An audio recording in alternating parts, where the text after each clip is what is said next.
प्रथम राष्ट्रीय ध्वज 7 अगस्त 1906 को पारसी बागान चौक ग्रीन पार्क कलकत्ता में फहराया गया था, जिसे अब कोलकाता कहते हैं। इस ध्वज को लाल, पीले और हरे रंग की क्षैतिज पट्टियों से बनाया गया था। 1906 में भारत का गैर आधिकारिक ध्वज यही था। द्वितीय ध्वज को पेरिस में मैडम कामा और 1907 में उनके साथ निर्वासित किए गए कुछ क्रांतिकारियों द्वारा फहराया गया था। कुछ के अनुसार यह 1905 में था।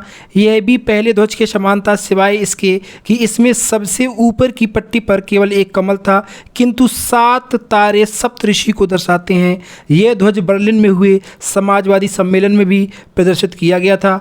1907 में भीकाजी कामा द्वारा फहराया गया बर्लिन समिति का ध्वज था। तृतीय ध्वज 1917 में आया, जब हमारे राजनीतिक संघर्ष के एक निश्चित मोड़ लिया। डॉक्टर एनी बेसेंट और लोकमान्य तिलक ने घरेलू शासन आंदोलन के दौरान इसे फहराया।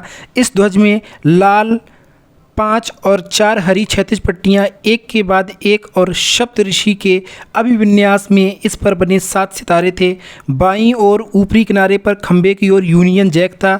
एक कोने में सफ़ेद अर्धचंद्र और सितारा भी था। इस ध्वज को 1917 में घरेलू शासन आंदोलन के दौरान अपनाया गया था। इस ध्वज को 1921 में गैर आधिकारिक रूप से अपनाया गया। अखिल भारतीय कांग्रेस कमेटी के सत्र के दौरान, जो 1921 में बेजवाड़ा अब विजयवाड़ा में किया गया था, यहां आंध्र प्रदेश के एक युवक ने एक झंडा बनाया और गांधी जी को दिया। यह 2 रंगों का बना था, लाल और हरा रंग, जो 2 प्रमुख समुदाय अर्थात हिंदू और मुस्लिम का प्रतिनिधित्व करता है। गांधी जी ने सुझाव दिया कि भारत के शेष समुदाय का प्रतिनिधित्व करने के लिए इसमें एक सफ़ेद पट्टी और राष्ट्र की प्रगति का संकेत देने के लिए एक चलता हुआ चरखा होना चाहिए। इस ध्वज को 1931 में अपनाया गया। यह ध्वज भारतीय राष्ट्रीय सेना का संग्राम चिन्ह भी था। वर्ष 1931 ध्वज के इतिहास में एक यादगार वर्ष है। तिरंगे ध्वज को हमारे राष्ट्रीय ध्वज के रूप में अपनाने के लिए एक प्रस्ताव पारित किया गया। यह ध्वज, जो वर्तमान स्वरूप का पूर्वज है, केसरिया, सफ़ेद और मध्य में गांधी जी के चलते हुए चरखे के साथ था। तथापि यह स्पष्ट रूप से बताया गया कि इसका कोई भारत का वर्तमान तिरंगा ध्वज 22 जुलाई 1947 को संविधान सभा ने इसे मुक्त भारतीय राष्ट्रीय ध्वज के रूप में अपनाया। स्वतंत्रता मिलने के बाद इसे रंग और उसका महत्व बना रहा। केवल ध्वज में चलते हुए चरखे के स्थान पर सम्राट अशोक के धर्म चक्र को दिखाया गया। इस प्रकार कांग्रेस पार्टी का तिरंगा ध्वज अंततः स्वतंत्र भारत का तिरंगा ध्वज बना।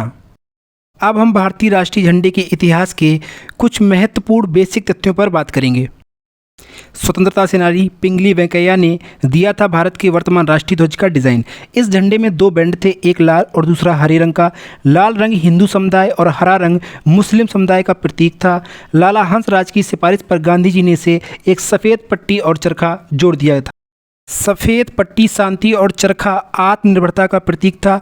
1931 में कराची में कांग्रेस समिति ने लाल रंग को बदलकर केसरिया कर दिया और रंगों के क्रम में भी बदलाव कर दिया था।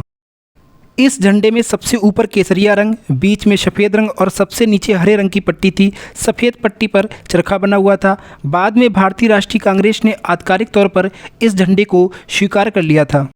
आज़ादी के बाद एक राष्ट्रीय झंडा समिति का गठन हुआ। राजेंद्र प्रसाद को इसका अध्यक्ष बनाया गया। इस समिति ने बदरुद्दीन तैयब जी और सुरैया तैयब जी की सलाह पर सफ़ेद पट्टी से चरखा को हटाकर उसकी जगह पर अशोक चक्र का इस्तेमाल किया था। 22 जुलाई 1947 को ही संविधान सभा की बैठक में वर्तमान झंडे को स्वीकार कर लिया गया था।